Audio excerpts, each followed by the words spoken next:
প্রিয় দর্শক, আসসালামু আলাইকুম। কেমন আছেন সবাই? আশা করি ভালো আছেন। আলহামদুলিল্লাহ। চলে আসলাম আরও একটি নতুন রেডিমেড বাড়ির সন্ধান নিয়ে। বাড়িটি হচ্ছে ঢাকা দক্ষিণ সিটি কর্পোরেশনের ৬৬ নং ওয়ার্ড, ইসাখা রোডের পাশে অবস্থিত। বাড়িটি ২.৫ কাঠা জমির উপর ৬ তলা ফাউন্ডেশন দেওয়া, ৩ তলা কমপ্লিট।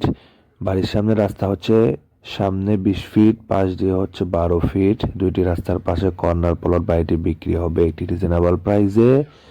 আপনারা যারা আমার ভিডিও দেখে বাড়িটি পছন্দ হবে, স্ক্রিনে দেওয়া নাম্বারে যোগাযোগ করে এসে মালিকের সাথে কথাবার্তা বলে বাড়িটি নিতে পারবেন। বাড়িটি এখন গ্যাস কারেন্ট সহ 3 ডাবল সরকারি বৈধ গ্যাসের চুলা আছে। প্রতি মাসে ৩৫,০০০ টাকা ভাড়া আসতেছে বর্তমানে। আপনারা যাদের পছন্দ হবে স্ক্রিনে দেওয়া নাম্বারে যোগাযোগ করে বাড়িটি নিতে পারবেন। অবশ্যই নেওয়ার আগে আমাদের সাথে যোগাযোগ করবেন। আরও নতুন নতুন ভিডিও পেতে আমার চ্যানেলটি সাবস্ক্রাইব করুন।